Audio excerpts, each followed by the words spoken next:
La pedagogía es la ciencia que estudia la educación como un fenómeno sociocultural, por lo que existen conocimientos de otras ciencias que ayudan a comprender el concepto de educación, como por ejemplo la historia, la psicología, la sociología y la política. Para entender más a fondo la pedagogía es necesario hablar de su origen y evolución. En este documental nos enfocaremos en las corrientes pedagógicas de la época contemporánea, pero también es importante mencionar las corrientes pedagógicas que sentaron las bases para su evolución, destacando la pedagogía griega, el taoísmo, la pedagogía de Dios, la ilustración, la pedagogía tradicional y la escuela nueva. Pragmatismo, 1872 a la actualidad. La pedagogía pragmática fue desarrollada en Estados Unidos en el siglo XIX por el psicólogo y filósofo John Dewey. Esta pedagogía destaca la necesidad de comprobar el pensamiento por medio de la acción, si se quiere que ésta se convierta en conocimiento, y todo el contenido o valor de nuestras ideas o conceptos se reduce a las consecuencias prácticas que podemos esperar de ellos. Toma como principio la acción como fin, a partir de analizar los resultados de los procesos como evidencia de una acción anterior. La teoría pedagógica pragmática adopta un valor utilitario, siempre y cuando sea capaz de mejorar las condiciones de vida de los seres humanos. El problematicismo fue el método de enseñanza de la pedagogía pragmática. Las materias educativas deben de ser exclusivamente aquellas con las que los estudiantes pueden resolver una situación práctica dada, acompañadas de su método adecuado para alcanzar el éxito. Cada materia de estudio es relevante si es utilitariamente práctica. Pedagogía constructivista, 1901 a la actualidad. Pedagogía conductista, 1901 a la actualidad.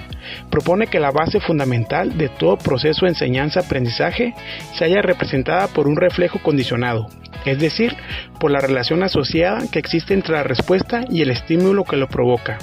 En general, se considera el conductismo como una orientación clínica que se enriquece con otras concepciones. La teoría conductista se basa en las teorías de Ivan Pavlov. Se centra en el estudio de la conducta observable para controlarla y predecirla. Su objetivo es conseguir una conducta determinada. La finalidad de la pedagogía conductista es condicionar a los alumnos para que por medio de la educación supriman conductas no deseadas. Así alienta en el sistema escolar el uso de procedimientos destinados a manipular las conductas, como las competencias entre alumnos. Pedagogía de la liberación, 1921 a 1997. Pedagogía tecnológica, 1950 a la actualidad. Pedagogía progresista, 1900 a la actualidad. La escuela progresista propone el equilibrio entre el conocimiento y las experiencias del niño.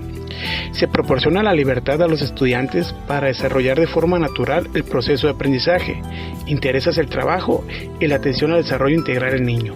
Genera un entorno que promueve el aprendizaje que se adapta al niño, proporcionando un ambiente enfocado a la vida social, la colaboración y un rol activo a la experimentación. Pedagogía cognitivista, 1960 a la actualidad. La pedagogía cognitivista trata dos aspectos muy importantes en el ser humano. Primeramente tenemos las dimensiones cognitivas de la educación en el proceso del marco de la sociedad del conocimiento. Y segundo, el estudio pedagógico de los procesos de pensamiento dentro del marco de las nuevas teorías de la mente. Tiene como meta educativa que cada individuo acceda progresiva y secuencialmente a la etapa de desarrollo intelectual, de acuerdo con las necesidades y condiciones de cada individuo. Este modelo pedagógico consiste en el aprendizaje a través de los procesos internos de la persona, como la percepción, atención, lenguaje, memoria y razonamiento del ser humano. Pues el ser humano es un sistema dotado de medios que le permiten captar información acerca de los cambios producidos en su entorno. Se trata de dispositivos funcionales, capaces de transformar la información para luego, a través de los mecanismos de salida, el individuo puede interactuar con el ambiente. Pedagogía del oprimido, 1960 a la actualidad. Es uno de los trabajos más conocidos del educador, pedagogo y filósofo brasileño Paulo Freire. El libro de orientación marxista propone una pedagogía con una nueva forma de relación entre educador, educando y entre sujetos sociales. Freire sostiene que en la relación opresor-oprimido es el oprimido quien tiene la responsabilidad de liberarse. Dice él, ahí radica la gran tarea humanista e histórica de los oprimidos, liberarse a sí mismo y liberar a los opresores. Pedagogía crítica, de 1968 hasta la actualidad. En esta se pone en práctica el pensamiento crítico. También es llamada Pedagogía de la Liberación, por Henry Giddens en 1978, quien fue un filósofo y educador brasileño, principal exponente de la pedagogía crítica. En esta se pone en práctica el pensamiento creativo, donde el docente juega un papel muy importante en este aprendizaje, por medio de la adquisición de valores que le ayudarán al educando a trabajar de manera individual y posteriormente de manera colectiva, para que adquiera conclusiones de acuerdo a las actividades realizadas en equipo, en la escuela, desarrollando la creatividad. Sin olvidar también que es importante el trabajo en casa, con los padres de familia, desarrollando la comunicación, por lo que el docente debe ser portador de confianza por medio del trabajo en la escuela y sea capaz el alumno de desarrollar trabajos de manera grupal. Enfoque por competencias, 1970. Por William Bingham y David Maitland, ambos psicólogos estadounidenses. En esta se desarrollan tareas complejas para adquirir responsabilidad. Por medio de modalidades, sistemas de evaluación y métodos que ayudan a desarrollar actitudes, valores, motivaciones, destrezas en el alumno. Sin olvidar los 3 pilares de la educación: saber hacer, saber convivir y saber hacer.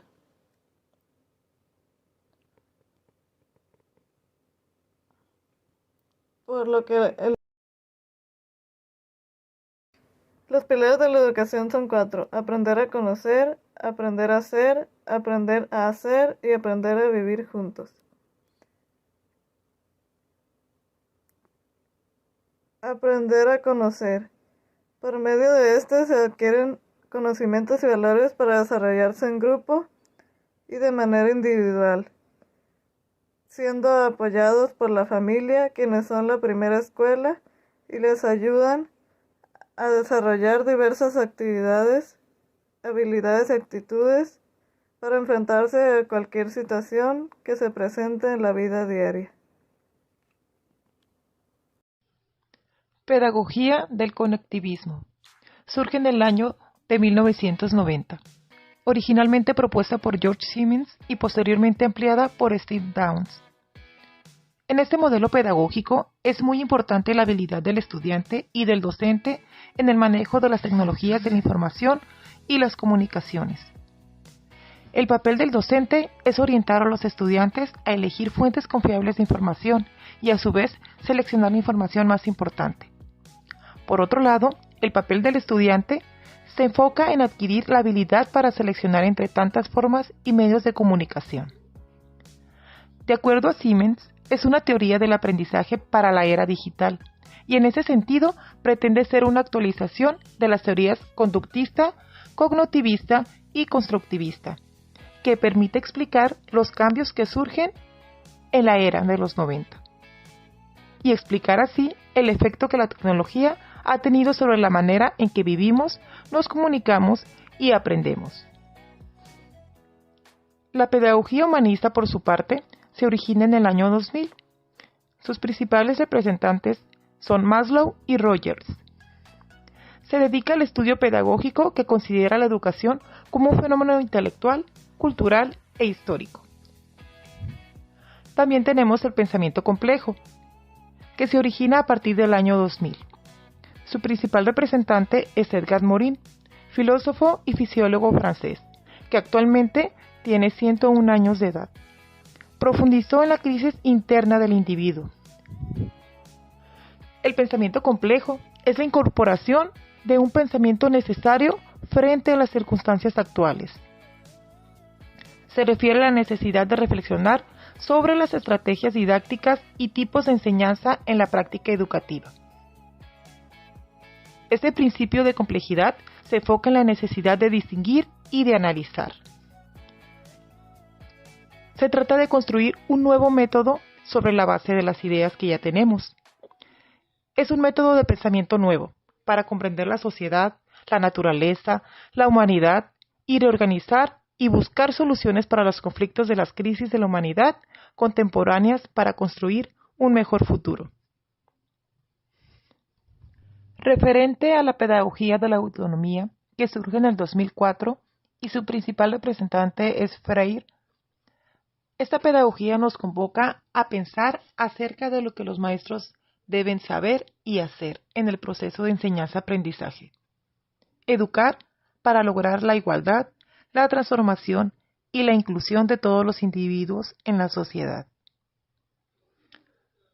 Para finalizar, hablaremos de la pedagogía e ideología de la nueva escuela mexicana, que surge en el 2021.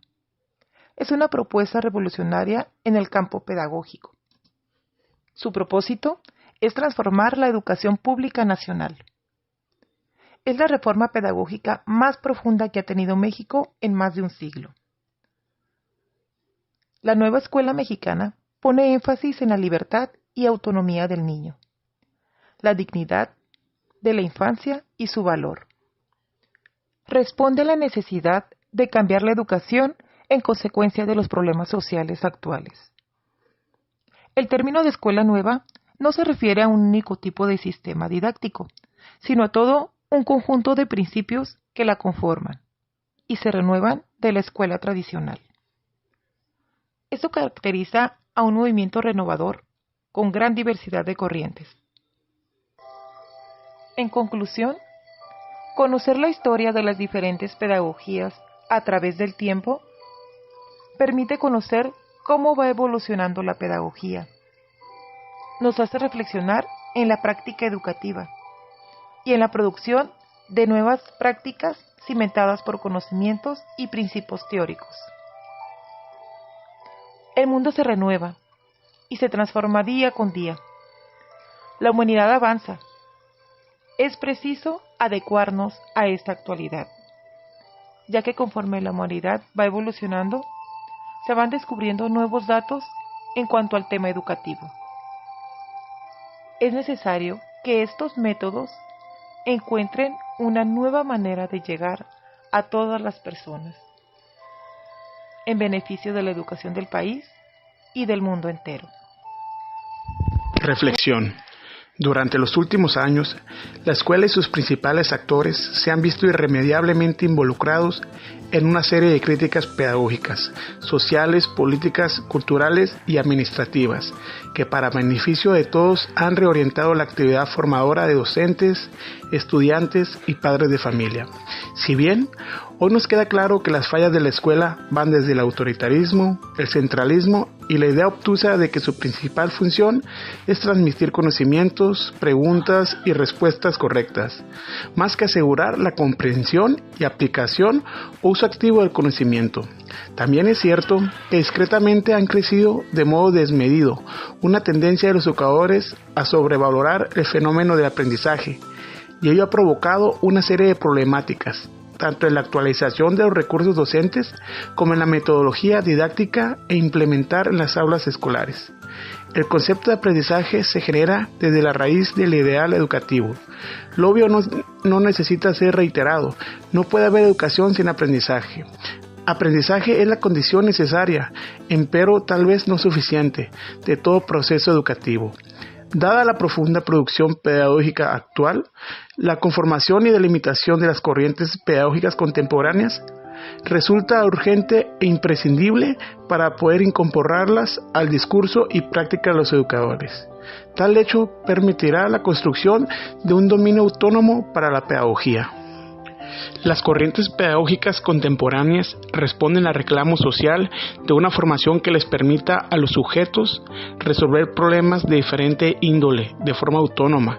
Esto significa poder enfrentar la búsqueda de soluciones, encontrar una respuesta y tener algún control sobre esta, dado que, en la mayoría de los casos, los problemas que se presentan implican encontrar respuestas nuevas a preguntas también nuevas.